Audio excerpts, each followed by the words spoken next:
আসসালামু আলাইকুম ওয়া রাহমাতুল্লাহি ওয়া বারাকাতুহু। ফেব্রুয়ারিতে নির্বাচন নিয়ে কিছু যৌক্তিক এবং কিছু অযৌক্তিক দাবি নিয়ে সংক্ষিপ্ত কিছু আলোচনা করব।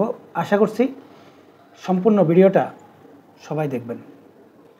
ডক্টর ইউনূস যখন ফেব্রুয়ারিতে নির্বাচনের ঘোষণা দিলেন, এই ঘোষণাকে কেন্দ্র করে স্পষ্টভাবে বোঝা গেল বিএনপি মহা খুশি এবং জামাত, এনসিপি এবং চরমোনাই মারাত্মক অখুশি। এখন এই দুইটা গ্রুপের খুশি এবং অখুশি হওয়ার অনেকগুলো কারণ রয়েছে।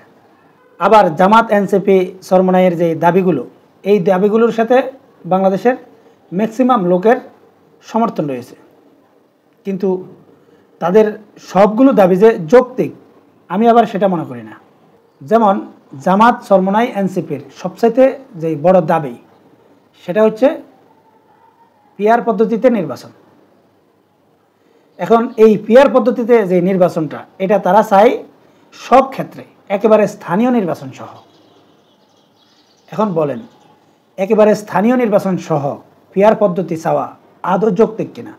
আমি যেই কারণে পিআর পদ্ধতির পক্ষে, সেটা হচ্ছে যে কোনো একটা রাজনৈতিক দল শুধুমাত্র অল্প কিছু সংখ্যক ভোট পেয়ে তারা 2/3 বেশি আসন পেয়ে যাওয়ার সম্ভাবনা থাকে। যেমন 2001 সালে আওয়ামী লীগ এবং বিএনপির মধ্যে ভোটের ব্যবধান 1%-এরও কম ছিল।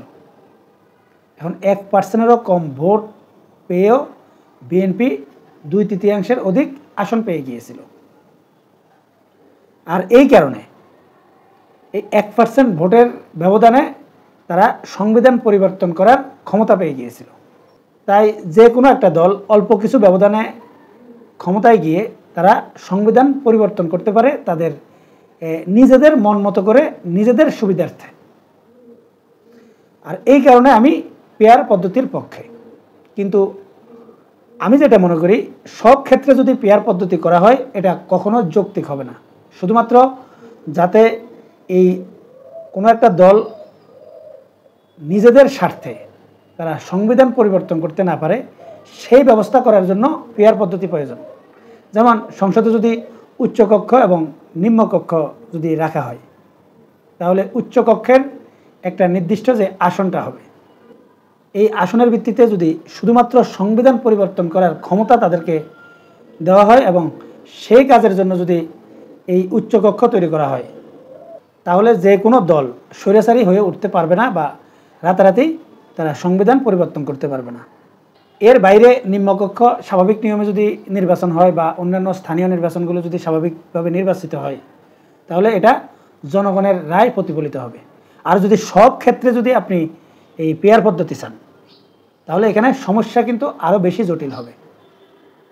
প্রথম সমস্যাটা হচ্ছে যে কোনো সরকার তারা শক্তিশালী হতে পারবে না, মানে দুর্বল সরকার হবে। আর এই দুর্বল সরকার কোনো দেশের জন্য মঙ্গল বয়ে আনে না। দ্বিতীয়ত, সব ক্ষেত্রে যদি পিআর পদ্ধতি হয়, তাহলে আরও একটা সমস্যা সেটা হচ্ছে যে কোনো একটা দল, সে চোর, গুন্ডা, ডাকাত, দুর্নীতিবাজ, মাদক ব্যবসায়ী, যে কাউকে এমপি বানিয়ে দিতে পারে, যেটা জনগণের পছন্দ নাও হতে পারে। মানে জনগণের যেই মতামত, জনগণ কাকে এমপি বানাতে চায়, সেটার প্রতিফলন হবে না। এটা কিন্তু আরও বড় ধরনের সমস্যা। এবং স্থানীয় নির্বাচনেও যদি সে একই রকম হয়, এখানেও ওই একই ধরনের সমস্যা। যে লোকগুলো জনগণের কথা চিন্তা করবে, জনগণের পাশে থাকবে, সেই লোকগুলো এই স্থানীয় প্রতিনিধি না হয়ে একটা দল যাকে এই সঠিক মনে করবে এবং দল যাকে নেতা বানাতে চাইবে, সেই নেতা হয়ে যায়। এতে নানা রকম সমস্যা রয়েছে। আবার অনেকে যৌক্তিকতা তোলেন যে এখানে শিক্ষিত, অশিক্ষিত, যোগ্য, অযোগ্যের ব্যাপারও অনেকে বলে থাকেন। কিন্তু বাস্তব সত্য হচ্ছে, সব শিক্ষিত লোক কিন্তু যোগ্য না, আবার সব অশিক্ষিত লোকও অযোগ্য না। এরকম বহু শিক্ষিত লোক আছে। বা বাংলাদেশে এই যে সচিব যারা রয়েছে, আমলা যারা রয়েছে, এগুলো কি একটাও অশিক্ষিত বা কম শিক্ষিত? কিন্তু বাংলাদেশে সবচাইতে বড় দুর্নীতিবাজ এরাই, সবচাইতে বড় দখলবাজও এরাই, সবচাইতে এই দেশ বিরোধী কাজে যুক্তও থাকে এরা, এদের মধ্যেই বেশি পাবেন। এরপর আসেন যে সংস্কার বিষয়ে। এই ফেব্রুয়ারিতে নির্বাচন যদি হয়ে যায়, যেহেতু রাষ্ট্রের বিভিন্ন জায়গায় বিভিন্ন যে সংস্কারগুলো রয়েছে, এই সংস্কারগুলো আর সম্পন্ন হচ্ছে না, কারণ এই সংস্কার বিষয়ে মতানৈক্য থাকার কারণে এটার সুরাহা এখন পর্যন্ত হয়নি। আর এটা না হওয়ার কারণে ফেব্রুয়ারিতে নির্বাচন চায় না এনসিপি, জামাত বা চরমোনাই। মানে তারা প্রয়োজনীয় সংস্কার শেষে নির্বাচন চায়। এখন বাস্তব সত্য হচ্ছে এই যে 5 আগস্টের পর থেকে এই পর্যন্ত 1 বছর আমরা অতিবাহিত করেছি। ফেব্রুয়ারিতে নির্বাচন হলে প্রায় আরও 6 মাস। এই যে বিগত 1টা বছর চলে গেল, এই যে সংস্কারের মূলা দেখিয়ে কোন পাল্টা পালিয়েছে, এই ভাষাগুলো আমি ইউজ করতে চাই না, কিন্তু বলতে বাধ্য হচ্ছি। এই 1 বছরে আমাদেরকে কোন সংস্কারের কপি আমাদেরকে দেখিয়েছে যেটা গ্রহণযোগ্য। মানে কি সংস্কার চাই?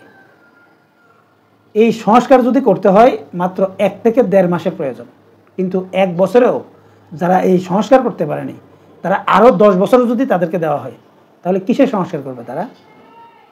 যদি এই সংস্কারটা প্রয়োজনীয় হয়, সবগুলো দল মিলে একসাথে বসে এই অল্প সময়ের মধ্যে এই সমস্যাগুলোর সমাধান করা যায়, তাহলে এখানে ফেব্রুয়ারিতে নির্বাচনে হলে সমস্যা কোথায়? আমি এতে কোনো সমস্যা দেখি না। এরপর নাসিরউদ্দিন পাটোয়ারি কি বলেছে? সে বলেছে যে যদি ফেব্রুয়ারিতে নির্বাচন দিতে হয়, তাহলে এই জুলাইয়ের জন্য যারা নিহত হয়েছে এইসব শহীদদেরকে কবরে গিয়ে তাদেরকে ফেরত দিতে হবে। বাস্তবিক অর্থে এইসব নাসিরউদ্দিন পাটোয়ারিরা এই শহীদদের জন্য, আহত ব্যক্তিদের জন্য কি করেছে? তাদের সাথে দেখা করতে যায়? আমি নিজে পঙ্গু হাসপাতালে গিয়েছি এবং আহত লোকদের সাথে কথা বলেছিলাম। কোনো নেতারা তাদের সাথে অপ্রয়োজনীয় দেখা করে না।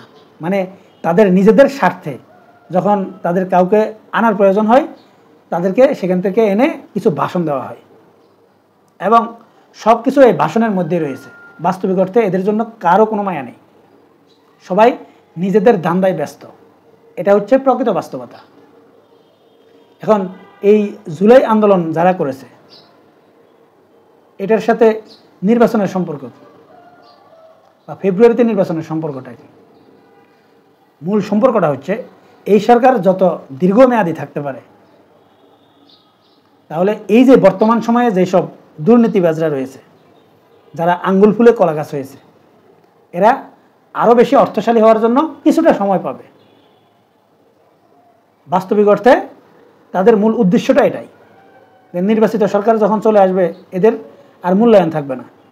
বাস্তব সত্য হচ্ছে জনগণের জন্য তারা এই 1 বছরে কি করেছে আর যে সংস্কারের কথা বলতেছে সেটা জনগণের জন্য কতটা উপকারী হবে, সে ব্যাখ্যা আজ পর্যন্ত যারা দেরিতে নির্বাচন চায় তারা কি দিতে পেরেছে? আর আমার কথাগুলো যারা শুনতেছেন তারা লিখে জানাবেন যে বিগত 1 বছরে এই জনগণের জন্য কাজগুলো হয়েছে, আর ভবিষ্যতে বা আরও লং টাইম যদি ক্ষমতায় থাকতে পারে এই সরকার এবং এই বর্তমান যারা এই লুটপাটের সাথে জড়িত, তারা যদি আরও লং টাইম ক্ষমতায় থাকতে পারে, জনগণের জন্য এই লাভগুলো হবে। এরকম একটা যৌক্তিক ব্যাখ্যা কেউ না কেউ দেখাক, আমি সেই ব্যাখ্যাটা দেখতে চাই। এখন আপনারাই বলেন, ফেব্রুয়ারিতে নির্বাচন হলে সমস্যাটা কোথায়? যে সংস্কারের মূলে আমাদেরকে দেখানো হচ্ছে, এগুলো করতে চাইলে এখনও করা সম্ভব। সবগুলো দল বসে এই অল্প সময়ের মধ্যে করা সম্ভব। যে দল যে দাবি করছে সেই দলের অন্ধভক্তরা সব কিছুকে আপনারা যৌক্তিক বলে মনে করেন। বাস্তবিক অর্থে সব দল সবাই নিজের স্বার্থটা আগে দেখে, কিন্তু জনগণের স্বার্থটা কি সেটা আমরা দেখতে চাই। এই যে নির্বাচন বলা হচ্ছে, এখন পর্যন্ত শুধুমাত্র বিভিন্ন দাবি দেওয়ার মধ্যেই সীমাবদ্ধ রয়েছে, কিন্তু কোন দল ক্ষমতায় গেলে জনগণের জন্য কি কি সুবিধা নিয়ে আসবে, এবং নির্বাচনের আগে সবগুলো রাজনৈতিক দল বিভিন্ন রকম প্রতিশ্রুতি দেয়, কিন্তু বাস্তবিক অর্থে যেই প্রতিশ্রুতিগুলো দেয় সেটা কিভাবে তারা বাস্তবায়ন করবে, এই ব্যাখ্যা দিয়ে তারা কি প্রতিশ্রুতি দেয়? আমি মনে করি বাংলাদেশের জন্য সবচাইতে বড় সংস্কার যেটা প্রয়োজন সেটা হচ্ছে যে কোনো রাজনৈতিক দল নির্বাচনের আগে যে প্রতিশ্রুতিগুলো দিবে সেই প্রতিশ্রুতিগুলো তারা কিভাবে বাস্তবায়ন করবে সেই ব্যাখ্যা সহ দিতে হবে। এটা নির্বাচন কমিশন থেকে সেই আইন করা উচিত যে তারা সেটা কিভাবে বাস্তবায়ন করবে। কারণ তারা প্রতিশ্রুতি দেওয়ার সাথে সাথে যৌক্তিক ব্যাখ্যা সহ তাদের প্রতিশ্রুতি দিতে হবে। আমাদের দেশের রাজনীতিবিদরা শুধুমাত্র ভোট পাওয়ার জন্য নানা রকম মুখরোচক প্রতিশ্রুতি দেয়, কিন্তু এটা বাস্তবায়ন কিভাবে করবে এবং কিভাবে এটা বাস্তবায়িত হবে এর চিন্তা তারা রাখে না এবং সেই জ্ঞানও তারা রাখে না। যদি যৌক্তিক ব্যাখ্যা সহ উপস্থাপন করার ফর্মুলা যদি তৈরি হয়ে যায়, তাহলে আমি মনে করি অন্তত আমাদের বাংলাদেশের রাজনীতিবিদরা চিন্তা করবে যে আসলেই এই দেশটাকে কিভাবে ডেভেলপ করা যায়, জনগণের জন্য কিছু করা যায় এবং জনগণের মঙ্গল হবে এরকম কাজগুলো কিভাবে করা যায়, এই চিন্তাটা যখন তাদের মাথায় ঢুকবে, তখন আমার মনে হয় তাদের মাথা থেকে সবসময় ভালো চিন্তা বের হবে, খারাপ চিন্তা বের হবে না। আর না হয় রাজনীতিবিদরা সবসময় নিজেদের স্বার্থে, তাদের দলের স্বার্থে সব রকম প্রতিশ্রুতি দিয়ে তারপর তারা নিজের উন্নয়ন করে, জনগণের উন্নয়নও করে না, দেশের উন্নয়নও করে না। সম্মানিত দর্শক, আশা করছি আমি কি বোঝাতে চেয়েছি বুঝতে পেরেছেন। জাযাকাল্লাহু খাইরান।